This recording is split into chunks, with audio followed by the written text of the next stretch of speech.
Do dia 5 ao 8, eu li esses livros aqui.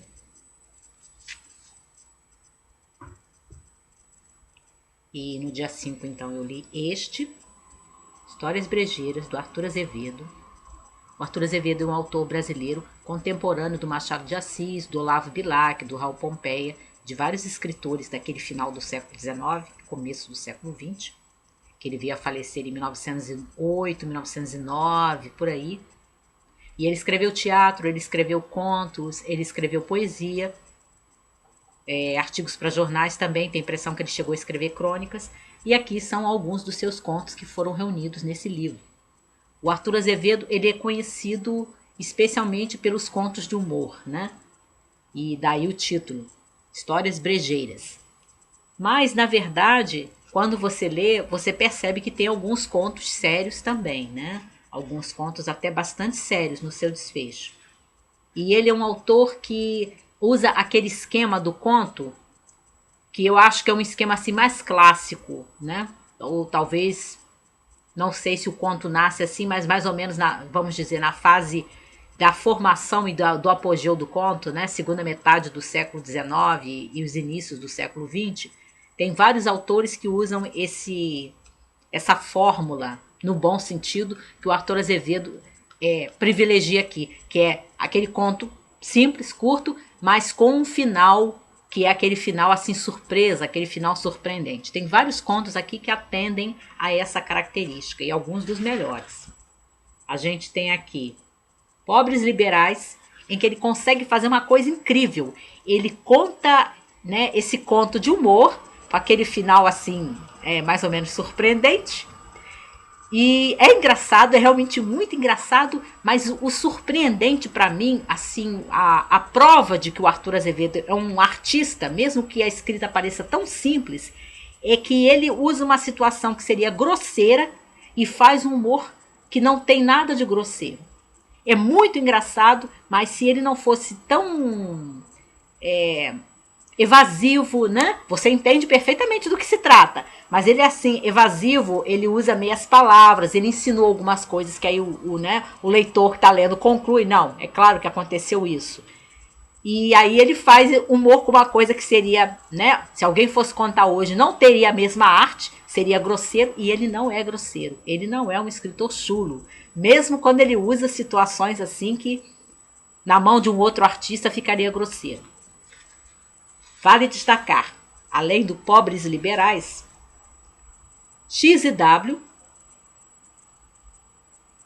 Ele tem alguns contos em versos, por exemplo, O Sá, O Chapéu, Banhos de Mar, O Gramático, em que ele faz humor, né, com aquelas figuras que, né, são assim aficionadas da gramática, que saem tomando lição de todas as pessoas que passam, dos estudantes, dos jovens, que consertam a fala das pessoas, né? Enfim, aquelas criaturas que acabam sendo desagradáveis, você corre delas, né? Mas é muito engraçado a maneira como o Arthur Azevedo conta.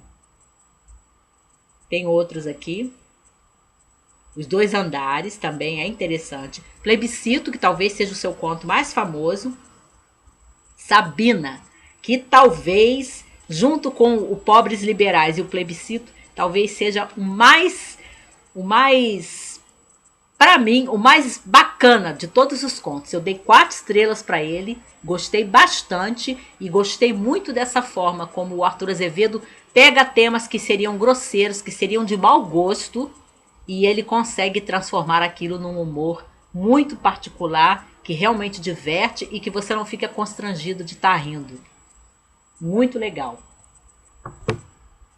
No dia 6, eu reli, aliás, que eu já tinha lido na adolescência, esse livro era da minha mãe, Satyricon ou Satiricon, não sei qual é a pronúncia, do Petrônio, que é um escritor latino, ele era contemporâneo do imperador Nero, e eu lembrava muito pouco. Eu lembrava que tinha assim, né, algumas situações que não tem muito a ver e não tem assim propriamente um enredo. Você tem uma série de episódios levemente amarrados uns nos outros, que são as aventuras e desventuras de 2 jovens livres, né, e um adolescente que é escravo de um deles.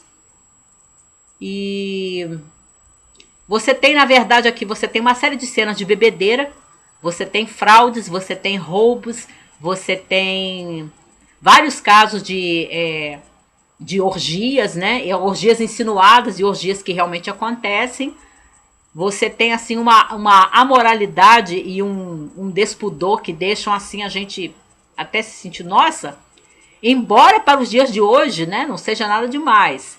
Mas é interessante como realmente no período do Nero as coisas eram assim, escancaradas. Né? E as pessoas riam. Quando um chama a atenção do outro, aqui o que você vê é que as pessoas riem. E nesse sentido o satírico é muito atual. Né? Porque agora você às vezes faz qualquer comentário sobre, né, certas atitudes que seriam um pouco censuráveis, né, pelos seus exageros, pelo seu desregramento, e dependendo de a quem você diz isso, em que grupo você diz isso, as pessoas riem, né? Porque você está assim, tendo princípios que não são mais respeitados, não são mais valorizados, não são mais levados a sério. E aí eu fiquei lendo, né, esse monte de cenas de orgias, de bebedeiras e tudo, e aqueles casos assim de adultério que envolve as três pessoas, mas aquelas três pessoas no sentido de o amante é amante da mulher e amante do marido ao mesmo tempo, né? Tem de tudo aqui. Isso aqui, na verdade, ele é curtinho nessa tradução do Marcos Santa Rita, que traduziu da edição francesa, não é do texto original latim. É, é informado que isso aqui deve ser 1/10 da obra original, que foi o que restou. E é considerada assim, talvez primeiro esboço de novela, né, da literatura ocidental satírica, só que não está completa, né? É assim, pelos cálculos dos especialistas, a gente teria 1/10 da história toda. Mas a história, como eu estou dizendo, não tem propriamente um enredo. Você tem uma série de aventuras e desventuras desses três personagens, né? Os dois jovens e o escravo de um deles, que é um adolescente. E aí você vai passando por aquelas cenas, é a bebedeira, é o adultério, aí depois você passa por uma orgia, aí depois você passa por uma briga, né? Tem muita cena de briga também. Aí você passa por uma situação de fraude, em que um tá passando a perna no outro, né? E aquilo assim, com o maior descaramento. E eu fiquei tentando encontrar onde é que teria uma linha condutora nisso. Não existe nenhuma ideia norteando isso. E eu acho que eu achei. E eu, com certeza, nos meus 16 anos, quando eu li pela primeira vez, eu não percebi isso. Tá aqui. E que depois se repete em outras passagens da boca de outros personagens e está aqui em versos. O homem nada mais é que um sopro, e a trama de seus anos é curta e frágil. O túmulo segue nossos passos. Cabe a nós, sabiamente, usar o prazer para embelezar, o mais que pudermos, os nossos instantes. Ou seja, a ideia do carpe diem, né? Do aproveite o dia. Porque você não sabe, de repente você vai morrer amanhã, você está sendo tão cheio de pudor, por quê? Você está sendo tão honesto, por quê? Né? De repente você morre, né? Fica para os bichos, porque não tem nenhuma ideia de imortalidade, né? De uma outra vida, né? De um Deus, nada disso aqui, tá? Fala-se dos deuses e de se fazer oferendas aos deuses, mas nem isso é levado tão a sério, quem lê vai perceber isso. É uma coisa assim, mais aquele discurso oficial, né? Mas não existe nenhuma seriedade, né? Nenhum sentimento religioso, digamos, nem em relação aos deuses, né? Do paganismo, não com esses personagens, pelo menos. E eu dei 3 estrelas, porque eu não acho assim, mas é interessante, vale a pena ser lido e vale a pena a gente perceber, na minha opinião, que o que norteia as aventuras e desventuras, né? Todos esses episódios levemente amarrados de Satyricon, dos seus protagonistas, é essa ideia. Aproveite o dia, carpe diem, porque você morre e fica para os bichos. Aí, no domingo, que foi ontem, dia 7, eu li Mulheres que Leem São Perigosas, do escritor alemão Stefan Bollmann, com um prefácio muito legal dessa alemã também, a Elke Heikenheit. Não devo estar dizendo o nome certo, está aqui o nominho dela.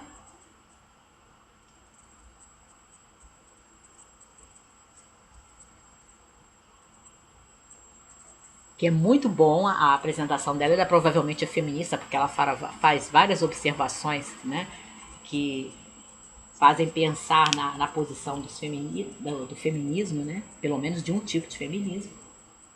E, a grosso modo, Mulheres que Leem São Perigosas são uma série de comentários muito argutos do Stefan Bauman em cima de pinturas, desde as pinturas antigas mesmo, da Idade Média, até fotografias e pinturas do século XX, onde você encontra retratadas mulheres lendo. E aí ele vai falar dessa questão de como muitas vezes a mulher tem uma introdução antes dele entrar nessas análises das pinturas das mulheres lendo, como muitas vezes ao longo da história a mulher foi sempre aquela dos dois sexos, foi aquela que foi cuja educação foi relegada, até por esse temor de que a mulher aí saísse do seu papel de esposa e mãe, né, de ser educada para ser a rainha do lar, aquela coisa toda. E educação era uma coisa que não se considerava como essencial para uma mulher. Ela tinha que aprender a cozer, ela tinha que aprender a cozinhar, né? Saber cuidar dos filhos, saber cuidar da casa, mas não ler, né? Para quê? E, inclusive, como ele coloca, e como a própria autora do prefácio é o que coloca, muitas vezes isso era visto mesmo como algo perigoso, porque aí a mulher tinha contato com ideias, né? E ela poderia ser levada a questionar, inclusive, o seu próprio papel. Uma outra coisa que eu não esperava, mas se eu tivesse parado para pensar, né? Uma bobagem minha. Não esperava que o livro me desse, mas que, pensando bem, era natural que desse, é que nesse olhar, nessa análise que o Bauman vai fazendo de pintura após pintura, fotografia após fotografia de mulheres lendo, ele te chama a atenção para os detalhes das pinturas, para os detalhes das fotografias, e aí educa o nosso olhar. Eu achei muito legal, fiquei com vontade de comprar mais, inclusive livros de fotografias. Eu nunca me interessei por livros de fotografias, mas aí eu até fiquei estimulada com alguns fotógrafos que ele mostra, que ele cita aqui, que ele menciona, que ele mostra, né, exemplos de fotografias deles. E por causa desses comentários tão atentos, né, tão minuciosos que ele faz, que praticamente te ensinam a olhar para essas telas e para essas fotos de mulheres lendo. E hoje eu li, no dia 8, Angélica, da brasileira Maria José Dupré, presente da Salete, e gostei muito. É um livro, e o próprio estilo da Maria José Dupré, né, que eu já conheço de outros livros, Éramos Seis, Gina, o romance de Teresa Bernard, o estilo dela parece assim muito simples. E o Monteiro Lobato disse certa vez, né, tem até aqui na orelha esse comentário, que ela o ensinou, né? Ele mesmo disse que ela estava dando, esse escritor estava dando uma lição de você, como você realmente escreve literatura, você tem que tirar toda a literatura do texto. Eu acho que ele quis dizer todos aqueles preciosismos, aquela linguagem difícil, porque nos lembremos que o Monteiro Lobato ainda pegou aqueles inícios do século XX, em que você tem parnasianismo, que você tem uma série de escolas literárias que faziam muita questão de vocábulos preciosos, de uma linguagem muito cheia de enfeites, né? E aí ele diz que ela limpa o texto, né? Escrever literatura, se você quer escrever literatura, escrever boa literatura, é você tirar toda a literatura. E ela tem uma escrita muito fluente, muito agradável e muito simples, mas depois você repara que o simples, ela faz várias coisas, ela faz jogos de flashback no seu texto, ela dá cortes em determinados momentos, e aí quando ela corta, ela entra num outro período da vida do personagem, ela cortou aquela situação dramática ali, talvez até para evitar assim um pieguismo, né? Uma cena assim que pudesse ser cair num sentimentalismo exagerado, né, na lágrima fácil. Então ela faz vários jogos na escrita, mas de uma maneira muito simples e muito fluida. Você não percebe, né? Que nem eu falei da Edla Van Steen, né, das técnicas, dos recursos literários ficarem escondidos no texto, é mais ou menos assim.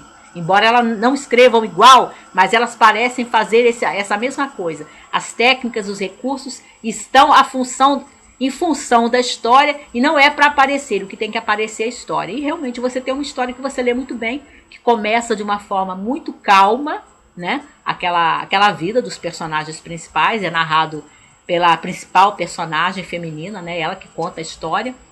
E nas últimas 50 páginas você fica lendo com aquela avidez para ver o que realmente vai acontecer, né? Eu não quero falar muito para não cortar, né, a surpresa de repente de quem for ler, porque algumas coisas que os personagens vão descobrir no final, né? Tristemente, amargamente, mas vão descobrir na parte final. Mas me lembrou um ditado, né, que eu não lembro agora exatamente como é que é o texto todo do ditado. E eu não quero citar, porque aí de repente vocês vão adivinhar qual é a situação quando começar a ler. Mas que dá até título ao filme do cineasta espanhol, como é que é o nome? Carlos Saura. Um filme dele chamado Cria Cuervos. E eu me lembrei muito do Cria Cuervos, que é né, faz parte de um ditado espanhol, quando eu estava lendo esse livro.